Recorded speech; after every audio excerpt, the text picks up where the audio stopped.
사주만으로는 아무것도 알 수 없으며 그 무엇도 만들어지지 않습니다. 그렇다면 우리는 운명의 어떤 부분을 공부해야 할까요? 바로 후천운입니다. 후천운 중에서도 가장 중요한 것은 자신의 마음가짐이고요. 이 마음가짐을 어떻게 만드느냐에 따라서 삶은 분명히 달라질 것입니다.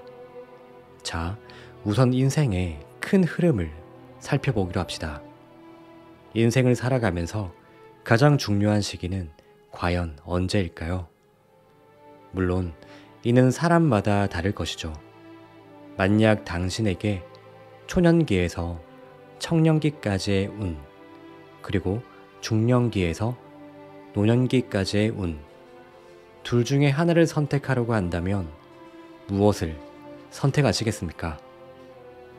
당연히 평생 유복하고 행복하게 살고 싶겠지만 반드시 하나를 선택해야 한다면 저는 행복하고 부유한 인생 후반기의 삶을 선택할 것입니다. 인생 초반기의 유복함과 행복은 부모로부터 만들어진 것이지만 후반기의 유복함과 행복은 스스로 만들어낸 것이기에 그 가치가 더욱 크기 때문입니다. 물론 실제로도 30대나 40대, 심지어 70대에 운이 트이는 사람이 있습니다. 말년에 운수가 좋아져서 무엇에 쓰겠냐고 하지 마세요. 이제는 100세 시대 아닌가요? 만약 지금 인생이 힘들더라도 앞으로 나아진다는 확신만 있다면 그 누구라도 버틸 수 있을 것입니다. 따라서 인생 후반부를 유복하고 행복하게 보내고 싶다면 실제로 그렇게 사는 사람이 어떤 특징을 가졌는지 알아보고 이를 따라야겠죠. 사주학에서는 운이라는 것은 어떤 사람에게도 사는 내내 머물러 있는 경우가 없다고 말합니다. 비록 초년에는 운을 받지 못한 사람이라도 이를 극복하면 중년 이후에 운을 받을 수 있으며 중년에는 운을 받지 못한 사람이라도 신심을 가지고 꾸준히 기다리면 반드시 노년 이후에는 운을 받을 수 있습니다. 즉, 사람은 누구나 일생에 한 번은 운을 받을 수 있다는 말입니다. 다만 신심의 깊이에 따라서 운을 받는 양이 달라질 뿐이죠. 분명 세상의 모든 것은 순환하고 변화하며 또 이것이 반복되고 서서히 커지기도 하고 오히려 작아지기도 합니다. 운도 그러합니다. 지금 운을 받고 있는 사람이라면 이 운의 순환이 계속 강해질 수 있도록 늘 준비하고 노력해야 합니다. 비록 지금 운을 받지 못해서 힘들고 어려운 삶을 살아가고 있더라도 꾸준히 노력하고 정진해야 합니다. 이는 때가 되었을 때 운의 양을 더 강하게, 더 크게 하기 위해서 그러한 것이죠. 분명한 건 누구나 일생에 한 번은 아주 큰 운이 오기 마련이며 하늘은 절대 사람을 땅에 내시면서 평생 고생만 하다가 생을 마감하라고 명하지 않으셨다는 사실입니다. 그렇다면 사주학은 운의 크기를 결정하는 조건을 어떻게 정의하고 있을까요? 또 신심이 크고 깊다는 것은 과연 무슨 말일까요? 운을 결정하는 건 첫 번째 조건은 정언과 정동입니다. 한자 그대로 풀이해보면 바른 말과 바른 행동이라는 의미죠. 현대적인 용어로 해석해보면 긍정적인 말을 하고 긍정적인 행동을 하라는 의미입니다. 예를 들어보면 다음과 같습니다. 맛있는 음식을 먹었을 때 큰 운을 받아서 부자가 될 사람이나 이미 부자가 된 사람들은 잘 먹었다 라고 하거나 배가 불러서 기분이 좋다 등의 말처럼 긍정적이고 운을 부르는 언어를 사용합니다. 하지만 운이 결코 곁에 오지 않을 사람들은 어휴 배 터져 죽겠다, 배불러 죽겠다, 라는 식으로 말을 합니다. 사실 말에는 굉장한 큰 힘이 있습니다. 내가 뱉은 말은 가장 먼저 내가 듣게 되는데요. 이는 나의 운을 듣게 되는 것과 마찬가지입니다. 그래서 우리 조상님들은 말을 함부로 하는 사람들은 절대 가까이 하지 말라고 하셨던 것이죠. 또한 상학에서는 이렇게 말하고 있습니다. 우리 몸이 만들어질 때 눈, 귀, 팔, 다리는 2개씩 만들어졌으며 이는 반드시 균형에 맞게 치우침이 없이 사용하라는 의미이고 입처럼 하나밖에 없는 기관도 있는데 이는 늘 소중히 여기고 절대 함부로 사용해서는 안 된다는 경고라고 말입니다. 특히 그중 입에서 나오는 언어는 복이 들어오게 할 수도 있지만 차버릴 수도 있습니다. 그러니 늘 좋은 언어, 긍정적인 언어, 아름다운 언어만 사용하도록 해야 합니다. 행동도 마찬가지입니다. 행동이란 것은 몸에서 나옵니다. 몸 역시 하나밖에 없습니다. 당연히 함부로 움직이면 안 된다는 뜻입니다. 어르신들이 다리 떠는 모습을 보면 복 나간다 라고 말씀하시는 건 불필요한 행동을 삼가라는 의미였던 것입니다. 두 번째로 베푸는 삶을 살아야 합니다. 사주라는 학문에서 말하는 오행론의 요체는 순환과 균형입니다. 이에 따르면 세상 모든 만물은 반드시 순환을 하고 이로 인해서 다시 균형을 이루게 됩니다. 그렇기 때문에 내가 누군가에게 무엇이든지 주면 반드시 다시 얻게 됩니다. 아무것도 주지 않으면서 받는 일이란 결코 있을 수가 없습니다. 이 원리는 국가 간의 외교나 정치, 사회와 경제, 무역과 같은 모든 분야에 적용이 됩니다. 하지만 무엇보다 가장 중요한 건 주더라도 잘 주어야 한다는 점입니다. 상대방에게 나쁜 마음을 주면 나도 나쁜 마음을 받게 될 것이며 감동과 고마움을 준다면 나 역시 감동과 고마움을 받게 될 것입니다. 그러니 잘 주는 방법에 관해서 한번 생각해 보도록 하세요. 이것이 부자가 될 수 있는 가장 중요한 포인트입니다. 세 번째로, 주변에 사람이 모이도록 만들어야 합니다. 우리의 사주학은 분명히 말하고 있습니다. 세상의 모든 운은 반드시 사람을 통해 오고 사람을 통해 커지게 된다고 말이죠. 이는 동서고금을 막론하고 성공한 사람의 대다수가 익히고 터득했던 원칙입니다. 그래서 큰 부를 얻은 사람들은 한결같이 인맥을 중요시합니다. 그들은 필요한 사람을 자기 곁에 두기 위해 어떠한 손실도 기꺼이 감수합니다. 이는 한 사람 한 사람은 다 자신만의 운을 가지고 있으며 사람이 내 주변에 모인다는 건 나에게 수많은 운이 모인다는 뜻이라는 것을 잘 알기 때문입니다. 사주학에서는 운은 성체로 성되지 않고 분체로 분되어 성될 때 바란다 라고 이야기합니다. 또한 관인쌍청이면 백합불청이라고 말합니다. 쉽게 말해 백지장도 만들면 낫다는 소리죠. 주변에 사람이 많을수록 모여드는 운의 기운도 더욱 강해질 것이고 모이는 사람이 적을수록 운의 기운도 약해질 수밖에 없습니다. 그렇다면 어떻게 사람들을 모이게 할 것인가요? 이건 바로 자신의 능력에 달려 있습니다.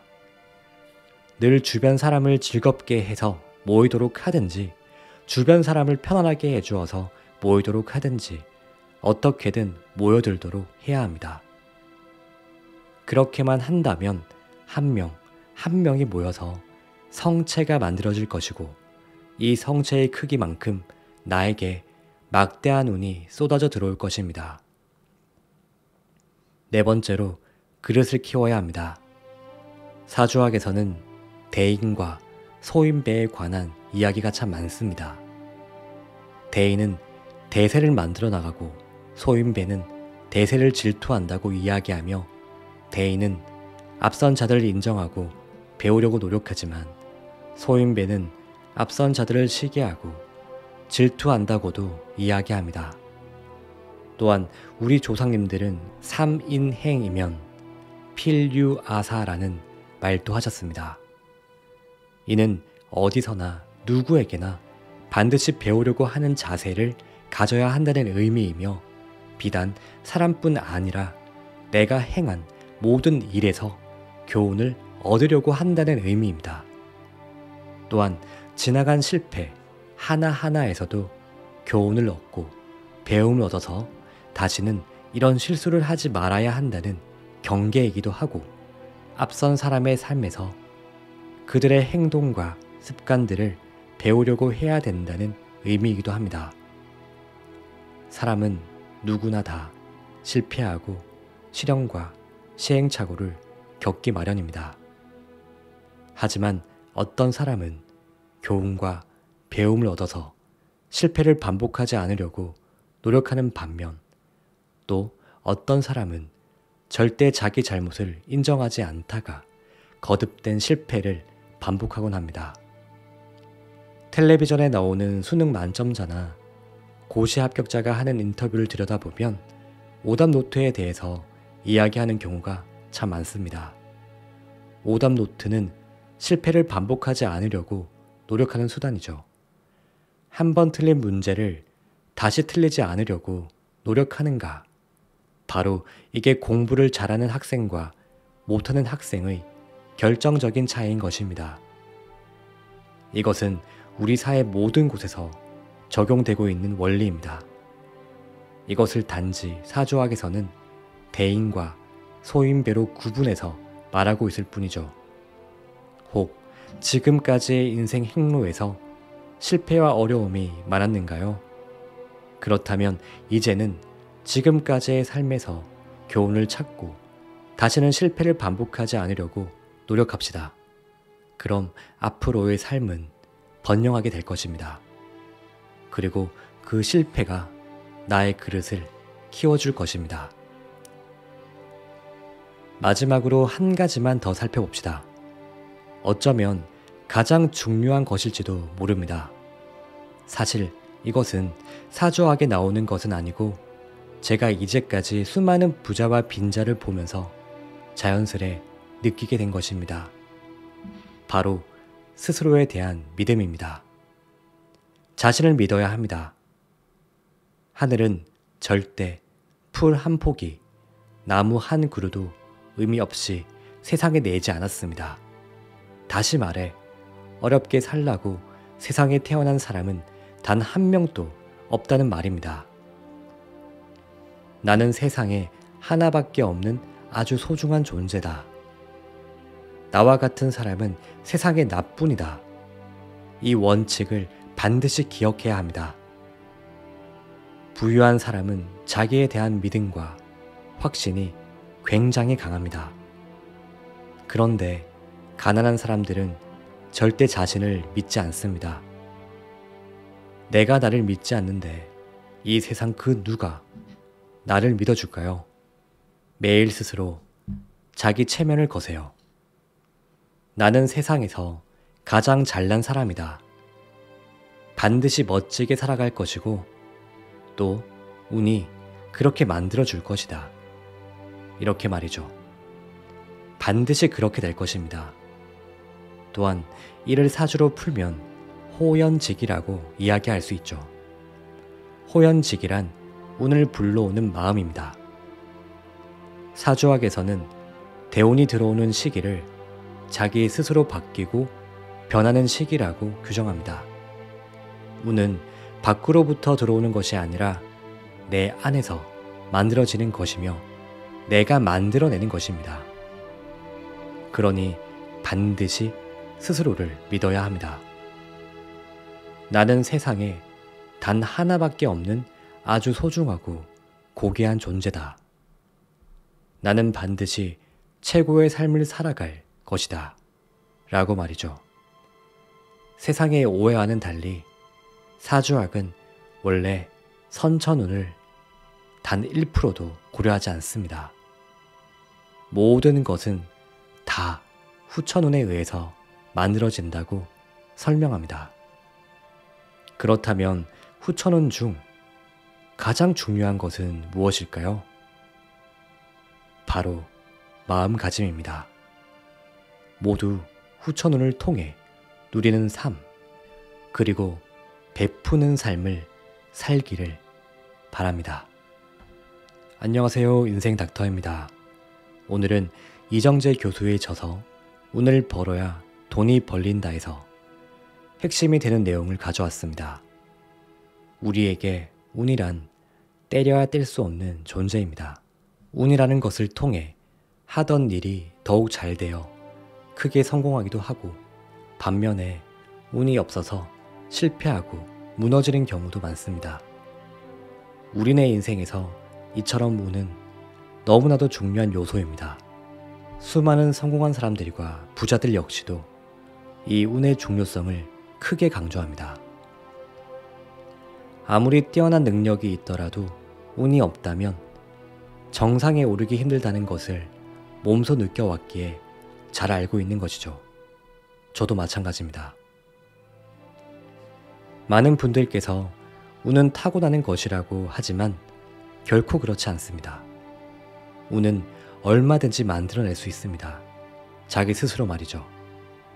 운을 끌어당기는 것은 지금 현재의 여러분 자신입니다. 그것이 재물운이든 인복이든 무엇이든 마찬가지입니다. 운에 있어서도 끌어당김의 법칙은 항상 존재합니다. 자, 자기 자신을 믿고 스스로 사랑하세요. 긍정의 힘을 믿고 끊임없이 도전하며 실패를 두려워하지 마세요. 확언을 루틴으로 만들어 잠재의식을 변화시키고 시각화를 통해 원하는 것들을 끊임없이 상상하세요.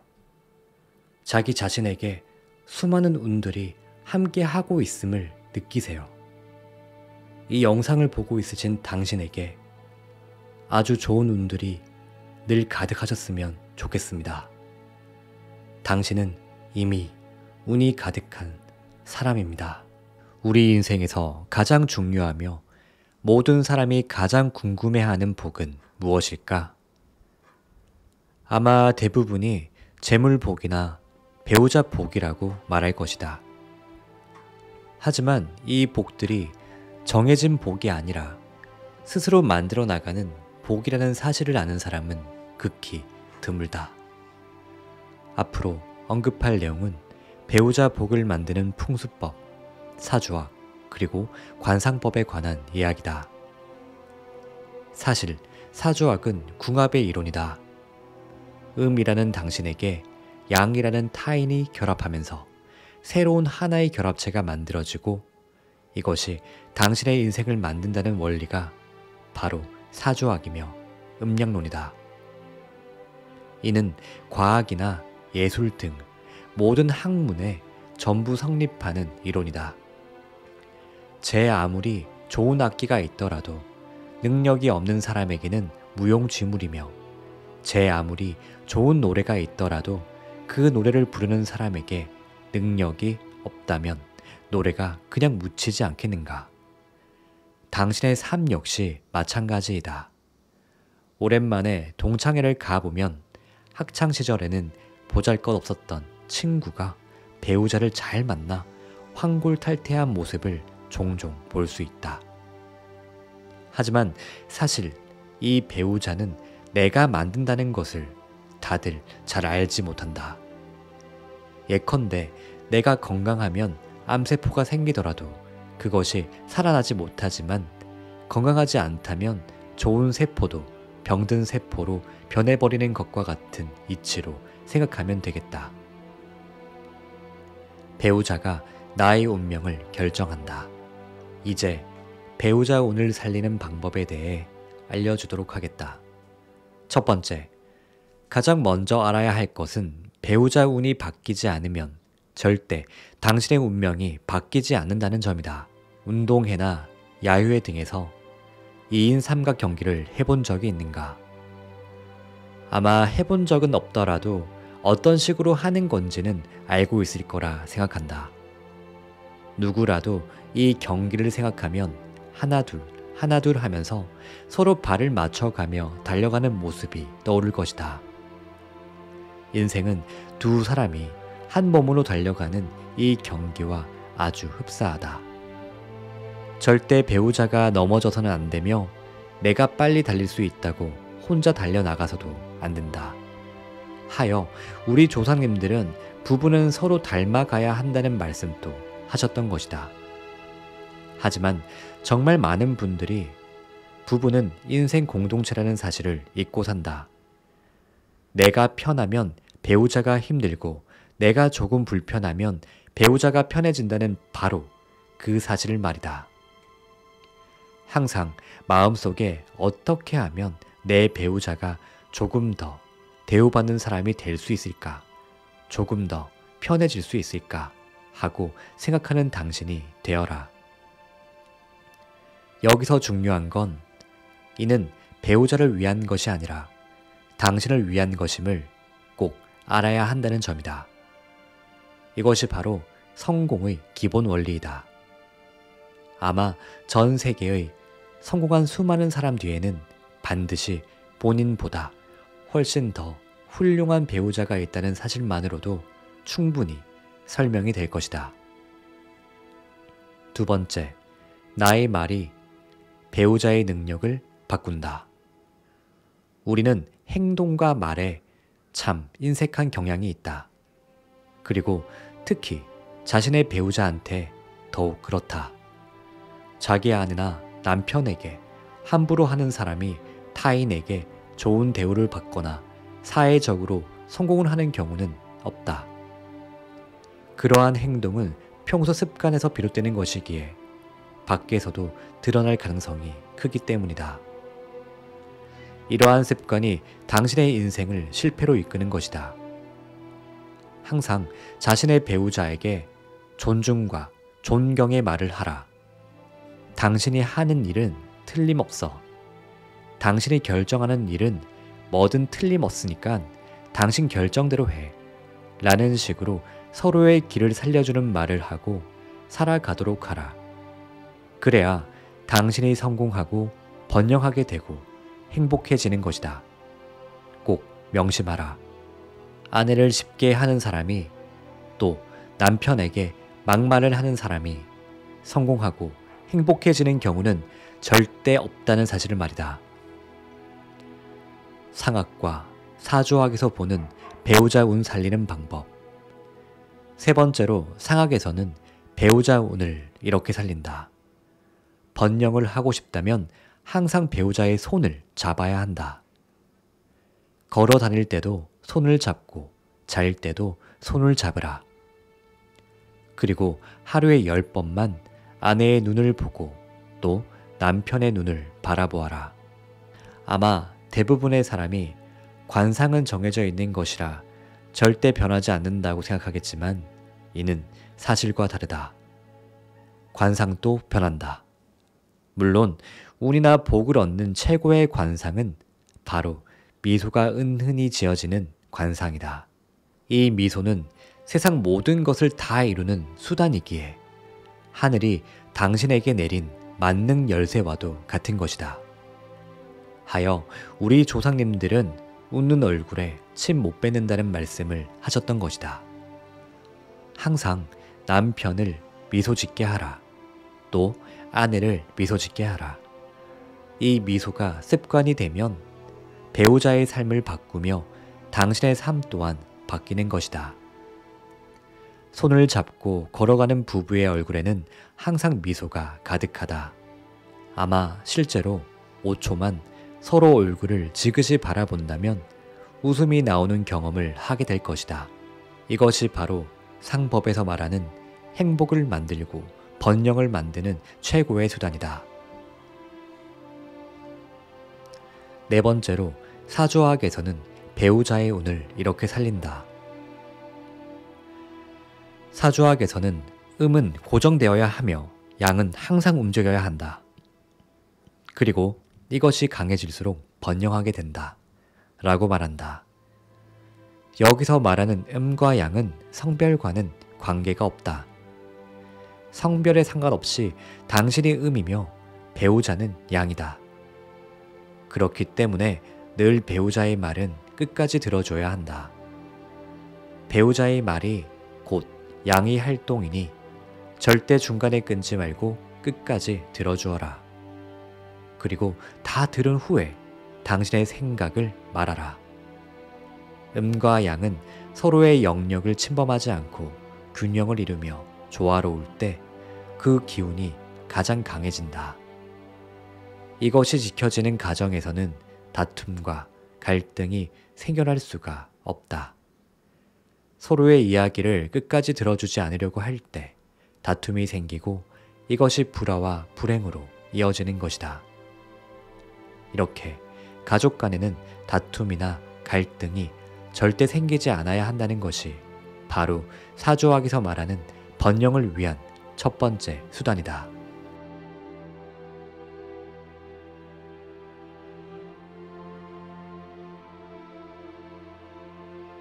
인생에 서광이 보인다는 말을 들어본 적이 있을 거예요. 이 서광이라는 말은 글자 그대로 상서로운 기운, 즉 빛을 말합니다. 삶이 변화할 때, 즉 운이 좋아질 때나 나빠질 때는 반드시 그 징조가 보이고 이것은 제일 먼저 얼굴에 나타나는 것입니다. 가장 먼저 스스로 그 기운의 변화를 판단해야 하기 때문에 항상 집 안에 거울을 밝고 깨끗하게 두어야 합니다. 늘 자신의 얼굴을 살펴보세요. 분명 매일매일 변하고 있는 자신의 얼굴을 발견하게 될 것입니다. 이제부터 이야기할 변화들이 생긴다면 이제부터 당신의 삶에는 좋은 운들이 만들어질 것이며 큰 번영이 만들어지기 시작할 것입니다. 첫 번째로 좋은 운이 들어왔을 때는 가장 먼저 이마가 밝아지기 시작합니다. 이마는 우리 몸 중 천기가 제일 먼저 흡수되는 곳이고 천기가 좋은 운이나 나쁜 운으로 변화하는 첫 번째 관문이라 할 수 있습니다.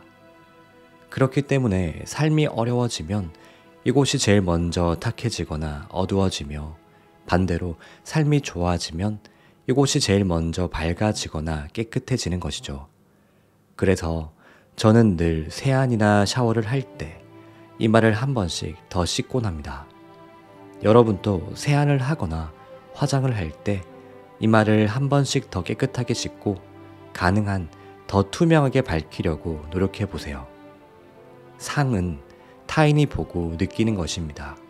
주변 사람들이 하는 얼굴 좋아졌네, 얼굴이 환해졌네 라는 소리는 사실 얼굴 전체를 보고 하는 말이 아닙니다.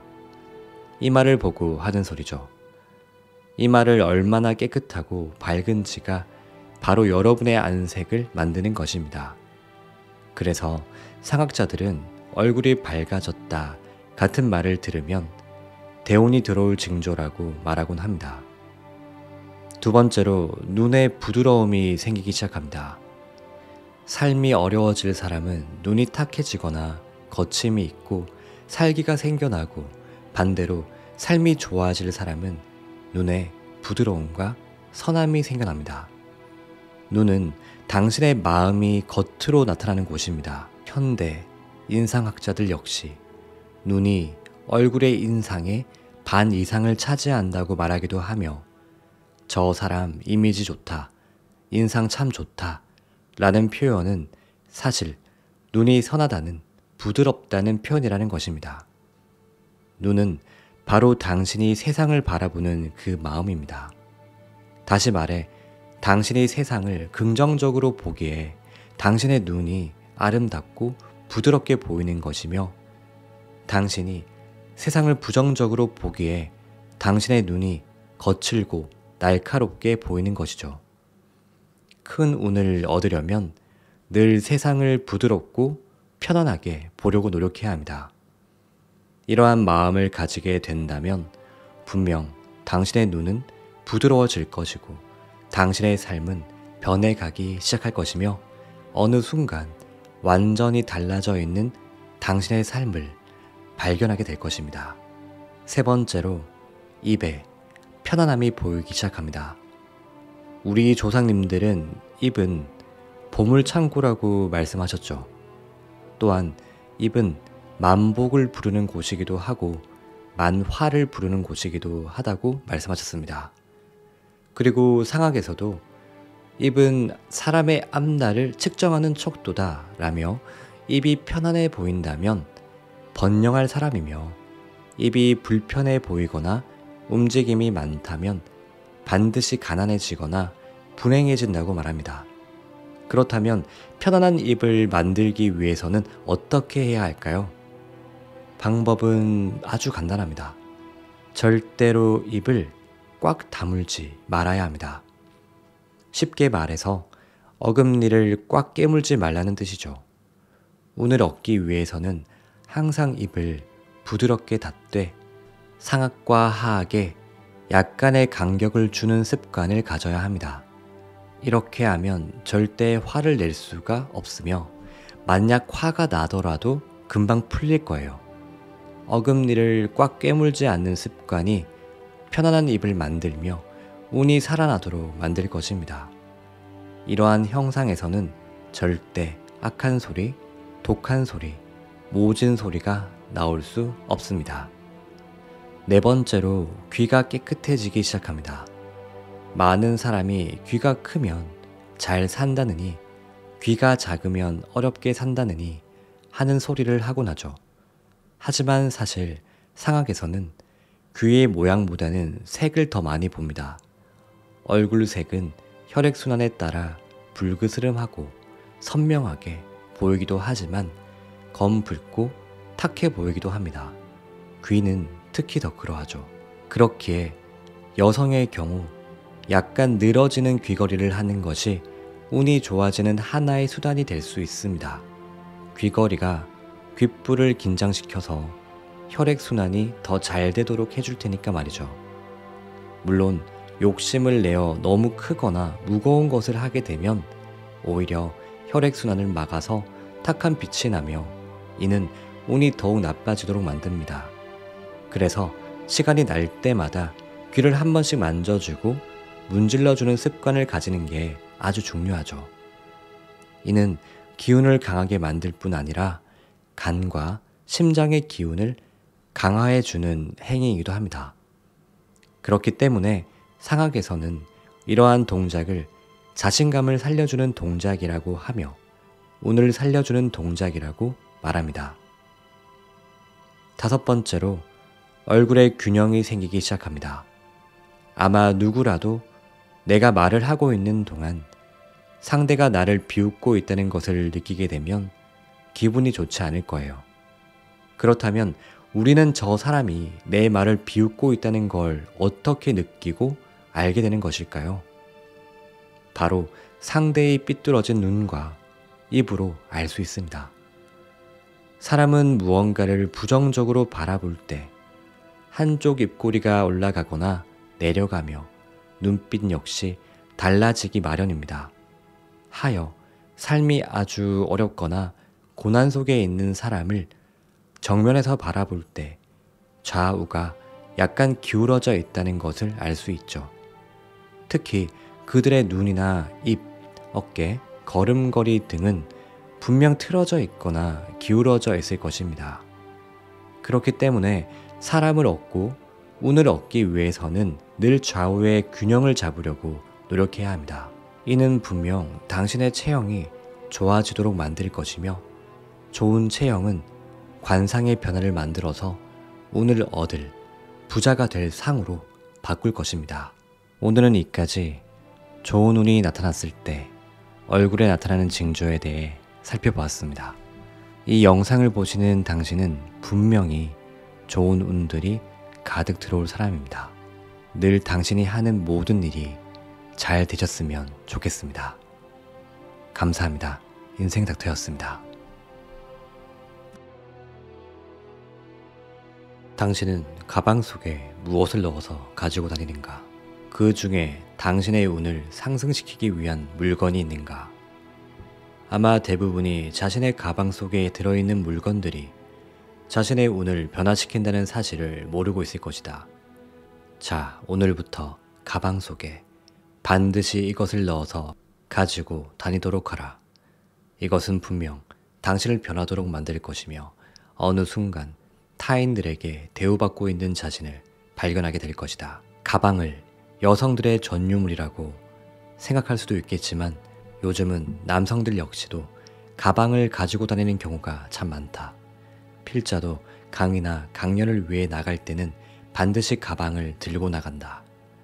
이처럼 많은 분이 가방을 가지고 다니지만 그 내용물에 관해서는 별로 신경 쓰지 않으며 가방 속 청결 상태에 관해서도 신경 쓰지 않는 경우가 대부분이다. 하지만 앞으로 이야기할 5가지에 대해 신경 써보면 습관이 바뀔 것이고 이로 인해 삶의 변화가 생길 것이며 삶의 번영이 찾아오게 되는 것을 느끼게 될 것이다. 첫 번째, 지갑과 약간의 현금이다. 요즘은 지갑 자체를 가지고 다니지 않는 사람이 많은데 번영을 위해서는 지갑이 꼭 있어야 한다. 그것도 약간의 현금을 넣어서 말이다. 풍수학에서는 왜 집 안에 저금통이나 금고를 꼭 두라고 할까? 이는 바로 돈이 돈을 부르기 때문이다. 사실 요즘은 지갑에 카드만 몇 장 넣어서 다니시는 분들이 많다. 또 스마트폰 결제 서비스가 들어가 있어 지갑 없이 스마트폰만 들고 다니는 분들도 심심치 않게 볼 수 있다. 시대가 바뀐 것은 부인할 수 없는 현실이지만 스스로의 번영을 만들기 위해서는 약간의 현금은 반드시 가지고 다녀야 한다. 현금을 들고 다니는 게 불편하다고 느낄 수도 있고 카드로 결제하는 게 더욱 편리하다는 것도 인정한다. 하지만 당신의 무의식은 물건을 사면서 돈을 직접 주는 것과 그냥 카드로 결제를 하는 것은 완전히 다르게 판단한다. 예컨대 카지노에서는 반드시 칩이라는 돈의 대용품을 사용한다. 왜 그들은 불편하게 환전이라는 과정을 거쳐서 칩을 사용하도록 하는 걸까? 이는 돈의 감각을 사람이 느끼지 못하도록 만들기 위해서이다. 돈을 직접 만지고 물건 값을 돈으로 직접 지불해야 돈에 대한 감각이 생기며 돈의 소중함을 알게 되니 이것을 없애기 위해 불편함을 감수하는 것이다. 그러니 현금을 사용하는 습관을 가져야 한다. 이를 위해서는 지갑을 가지고 다니는 게 좋다. 지갑 속에 약간의 현금을 가지고 다니는 것은 부자가 되는 첫 번째 원칙이다. 두 번째, 손수건이다.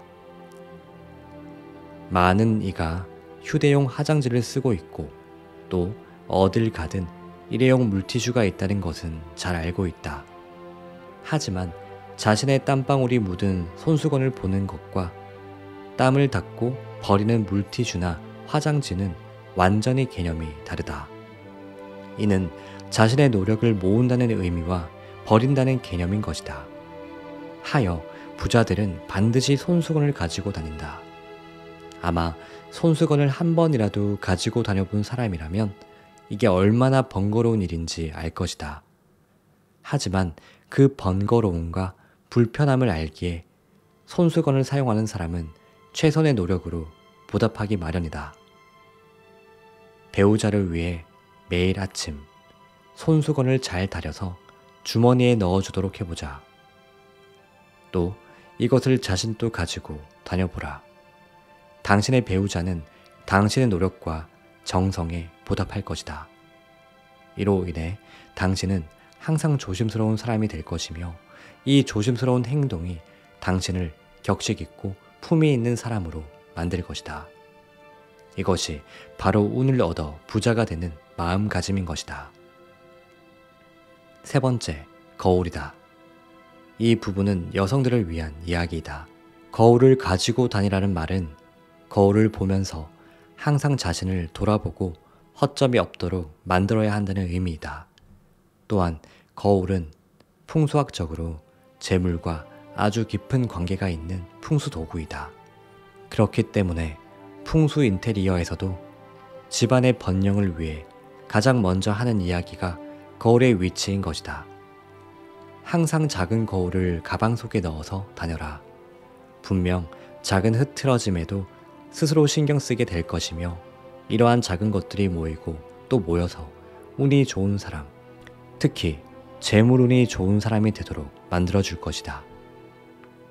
네 번째, 메모 용품이다. 부자와 부자가 되지 못한 사람의 가장 결정적인 차이점은 바로 메모를 하느냐 아니면 기억을 하려 하느냐이다. 부자가 된 사람들은 모두 메모를 위한 수첩을 가지고 다닌다. 이들은 순간적인 느낌이나 무엇인가 기록해야 할 것이 있다면 이 수첩에 적는다. 재미있는 이야기도 적을 것이고 교훈이 될 만한 내용도 적을 것이고 떠오르는 영감이나 느낌도 수시로 적으면서 자신을 변화시키고 발전시키려고 노력한다. 하지만 부자가 되지 못한 사람들 또는 부자가 될 수 없는 사람들은 항상 이렇게 말한다. 저거 예전에 내가 생각했던 건데 라고 말이다. 이렇게 이들은 항상 생각만 했고 또 이를 잊어버렸기에 발전도 없었고 변화도 없었던 것이다. 과거 뽀빠이 이상용 씨는 TV에 나와서 메모 노트만 수백 권이 넘는다고 말씀하셨다. 그랬기에 그렇게나 능력 있는 사회자가 될 수 있었던 것이다. 삼성의 이건희 회장 역시 수백 건 이상의 메모 노트를 가지고 있었다고 한다. 그래서 삼성이라는 그룹을 세계 최고의 기업 중 하나로 만들어낼 수 있었던 것이다.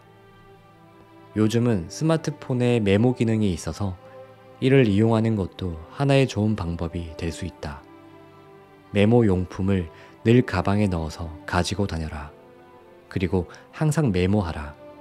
이것이 분명 당신을 최고의 능력자로 만들어줄 것이다. 다섯 번째, 가족 사진과 자신의 목표이다. 가족의 소중함을 모르는 사람이 부자가 되는 경우는 없으며 목표가 없는 사람이 성공을 하는 경우도 또한 없다. 그렇기 때문에 가방 속에는 반드시 가족의 소중함을 느낄 수 있는 가족 사진이 들어있어야 한다. 분명 가족 사진을 보면서 가정의 행복을 지키고 자녀들의 미래를 아름답게 만들어주기 위해 더욱 노력할 것이다. 자신의 목표 역시 마찬가지이다. 목표를 보고 달려가는 사람이어야 최소한 그 근방이라도 갈 수 있는 것이다. 1등을 보고 달려야지 최소한 2등, 3등이라도 될 수 있는 거지. 아무런 목표 없이 달리다 보면 힘들면 쉬고 또 어려우면 포기하게 되니 그 어떠한 성취나 성공도 이루기 힘들다. 굳이 특별한 목표가 아니라도 괜찮다. 예컨대 1,000,000원 모으기라는 목표를 세운 후 글로 적어보고 이를 매일 보면서 노력한다면 틀림없이 조만간 1,000,000원이 모이는 것을 경험하게 될 것이다. 당신의 무의식은 당신의 간절함을 반드시 성취하도록 만들어져 있기 때문이다. 여성의 운을 살려주는 풍수 도구는 무엇일까? 실제로 필자의 추천을 듣고 어려움에서 벗어난 분들이 많으며 전통 풍수학에서도 반드시 여성들에게 하기를 권하기도 했다. 그리고 현대사회의 여성 대부분이 하고 있기도 하다. 하지만 제대로 된 사용법과 자신에게 맞는 것을 고르는 방법을 몰라 대부분이 잘못 사용하고 있으며 이로 인해 그 효과를 전혀 보고 있지 못하고 오히려 해를 보고 있는 분들이 많다. 자, 이제부터 알려주는 대로 한번 따라서 해보라. 분명 스스로 운의 기운을 느끼게 될 것이고 변해가는 자신을 발견하게 될 것이다. 첫 번째, 목걸이는 절대 함부로 하면 안 된다. 목걸이가 숨골을 덮어서는 안 되고 가죽이나 끊어지기 쉬운 천이나 또는 실로 꼬인 모양의 목걸이 줄을 착용해서도 안 된다. 다음으로 펜던트는 반드시 있어야 한다. 펜던트에 자신의 소망이나 가족들을 위한 기원을 적어 놓으면 풍수적인 기운이 살아날 수 있다. 그리고 몸이 왜소한 사람은 상대적으로 조금 굵은 줄을, 몸이 거대한 사람은 상대적으로 조금 가느다란 줄을 사용하는 게 좋다. 이는 목걸이의 기운이 펜던트로 전부 모여 분출되도록 하기 위함이고, 줄의 굵기는 음양의 조화를 맞추기 위함이다. 금 목걸이라면 웬만해서 해가 되는 경우는 없으나 은 목걸이의 경우 마른 체형의 사람들은 피하는 게 좋다. 두 번째, 귀걸이는 운을 만드는 아주 중요한 물건이다. 나이를 먹어 귀걸이 하는 것을 귀찮아하는 분도 있겠지만 귀걸이가 본인의 재물운을 상승시키는데 큰 도움이 된다는 것을 꼭 알았으면 한다. 어르신들이 귀가 큰 사람을 보고 저 사람 잘 살겠네 라고 말하는 걸 들어본 적이 있을 것이다. 이는 귀가 재물운과 성취운을 살려주는 곳이기 때문이다. 그렇기 때문에 귀를 자극하는 귀걸이는 최고의 풍수도구가 될 수 있다. 조선시대에는 남자들도 귀걸이를 했다고 한다.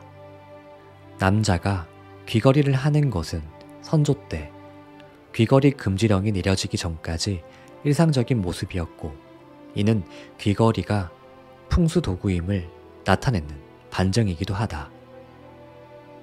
귀걸이를 하자. 가능한 가느다랗고 작은 것으로 조금 늘어진 것이라면 더욱 좋다. 그리고 귀걸이 역시 금이면 아주 좋고 은이라도 괜찮다. 하지만 귀걸이를 해서 염증이 생긴다거나 고통이 생긴다면 절대 해서는 안 된다. 이는 재물운을 만드는 귀를 상하게 하여 스스로 해를 입힐 수 있기 때문이다.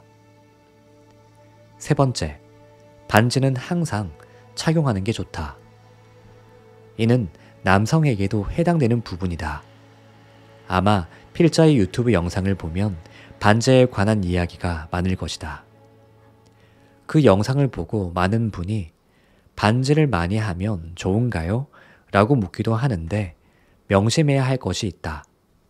반지는 하나만 하는 게 가장 좋고 많아도 2개를 넘기지 않는 게 좋다. 드라마를 보면 명문가 어머님들이 며느리에게 자신이 쓰던 쌍가락질을 물려주곤 하는 장면이 나오곤 한다. 손가락에 낀 반지는 재물운의 상징이기 때문에 이는 집안의 모든 관리 권한을 물려준다는 의미인 것이다. 또한 재물운을 위한 반지는 반드시 약지에 끼워야 한다. 아마 보통은 약지를 결혼 반지를 끼는 손가락으로 생각하겠지만 이는 서양의 전통이고 수상학에서는 약지는 결합과 화합을 의미하며 약지에 금반지를 끼면 재물운이 상승한다고 말한다. 자, 주먹을 쥐고 손가락을 하나씩 펴보라. 아마 다른 손가락은 모두 하나씩 펴지겠지만 약지는 절대 하나만 펴지지 않는다는 걸 알게 될 것이다. 이는 손의 근육이 모두 약지로 모이기 때문이다.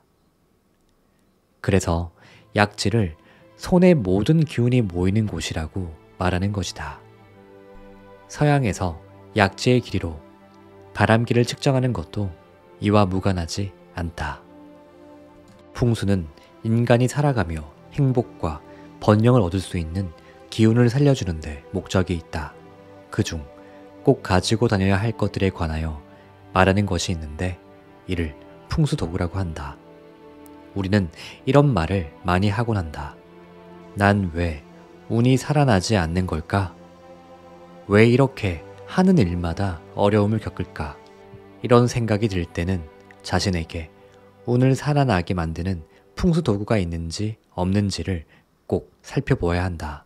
자, 무일푼에서 현대라는 대기업을 일구어낸 정주영 회장을 생각해보자. 정주영 회장은 왜 그렇게 자신이 번영하던 시절에 신었던 구두를 밑창과 뒷굽을 바꾸어 가면서까지 고집하여 신었던 것일까? 돈이 없다고 그랬을 것이라 생각하는 분은 아마 없을 것이다. 그렇다면 삼성가를 일구어낸 이병철 회장은 왜 그렇게 항상 자신이 사용하던 안경테만을 고집했던 것일까?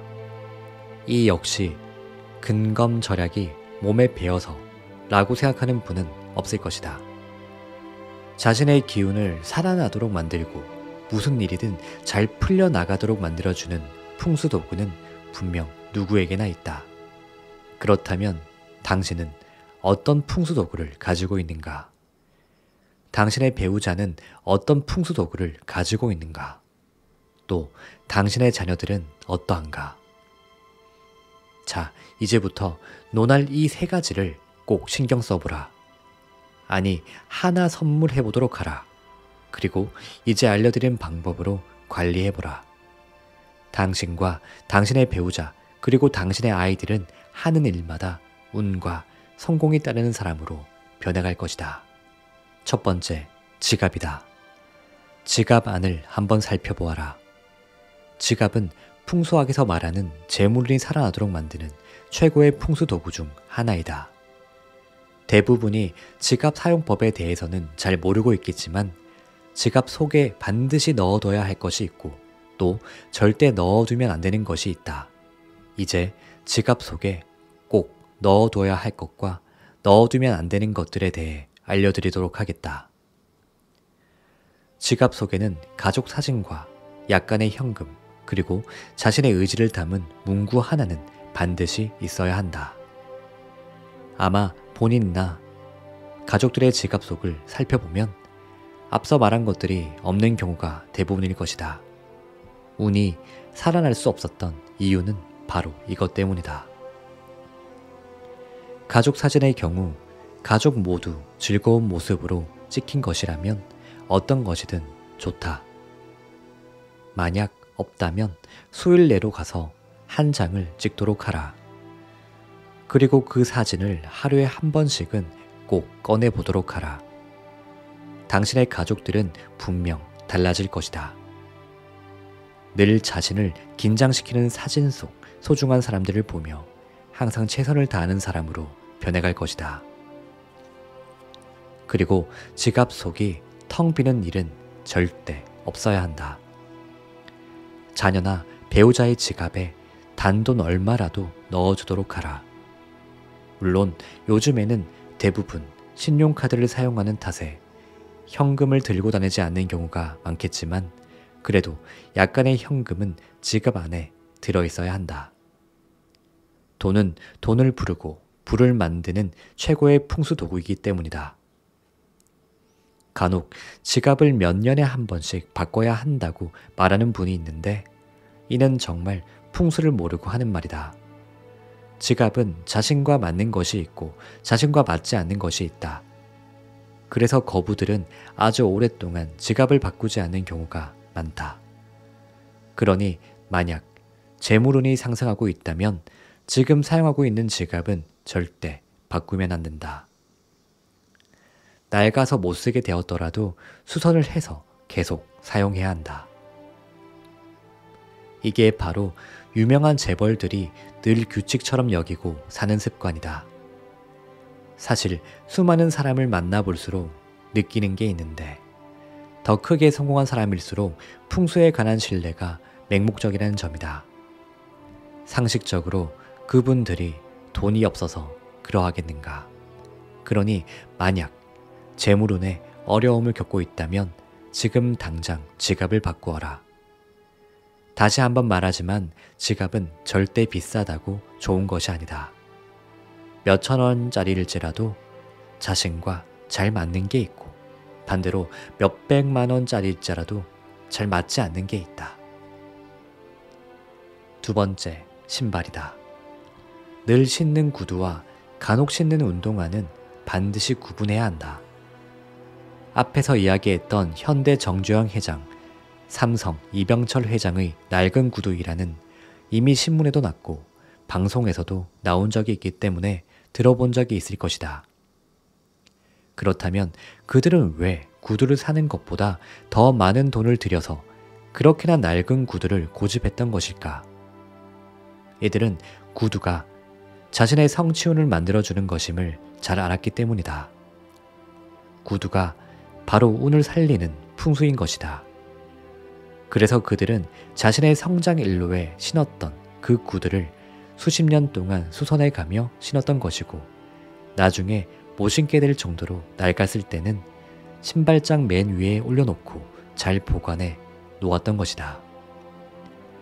이 낡은 구두를 보면서 자신이 힘들고 어려웠던 그 시기에 얼마나 열심히 뛰어다니고 얼마나 열심히 일했는지를 생각하며 다시 한번 의지를 다지기 위함이다. 그래서 우리 조상님들은 신발이 1000냥이면 모자는 100냥이라고 말씀하시기도 했던 것이다. 그러니 현재 성장 일로에 있다면 구두 역시 계속 신는 게 당연하다. 발 냄새가 나든 낡아서 헤어지든 수선을 해서라도 계속 신어야 한다. 하지만 지금 어려움을 겪고 있거나 하는 일이 잘 안 되고 있다면 제일 먼저 구두부터 바꾸어 보아라. 이때 주의해야 할 점이 있다. 구두를 바꿀 때는 모양과 상표를 완전히 다른 것으로 바꾸는 게 좋다. 구두 역시 비싸다고 좋은 것이 아니라는 점 꼭 명심해야 한다. 세 번째, 벨트이다. 간혹 길을 가다 보면 이러한 사람들을 한 번씩 보게 된다. 입은 옷은 흐트러져 있고 정장 바지를 입었는데 허리띠가 아래로 축 처져 있어 볼썽사나운 모습의 아저씨들 말이다. 옷매무새는 상대방에 대한 예의이며 어떤 대학이든 최고 경영자 과정에서 필수적으로 수강해야 하는 에티켓이다. 왜일까? 이는 깔끔한 옷매무새와 단정한 말투가 좋은 첫인상을 남기기 때문이다. 또한 부유한 사람들은 이를 더 잘한다. 하여 옷을 깔끔하게 단정하게 입은 사람은 만만하게 대하지 못하는 것이다. 옷매무새의 균형을 잡아주는 것이 바로 벨트이다. 그래서 에티켓 교육을 하는 곳에서는 벨트 착용법으로 많은 시간을 할애한다. 그러니 혹시 남편의 벨트가 너무 오래되어 계속 풀리지는 않는지 늘어나지는 않는지 꼭 체크해보라. 만약 그렇다면 당장 새 것으로 바꾸어 주어라. 그래야 운이 살아나게 된다. 당신의 남편을 어느 누구에게도 우습게 보이지 않는 남자로 만들어 주어라. 당신의 아들에게도 마찬가지이다. 이렇게 해야 당신의 남편과 아들의 운이 쑥쑥 잘 살아나게 된다. 운을 살려내는 풍수도구는 분명 있다. 그렇다면 풍수도구의 조건으로는 무엇이 있을까? 풍수도구는 내가 항상 가지고 다니는 것, 내 몸에서 오랫동안 떨어지지 않는 것, 그리고 나에게 맞는 것이어야 하는 것이다. 이 물건들에서 나오는 작은 기운들이 쌓이면서 주위 사람들에게 큰 영향을 주기 때문이다. 그러니 앞서 언급한 세 가지는 꼭 신경 쓰길 바란다.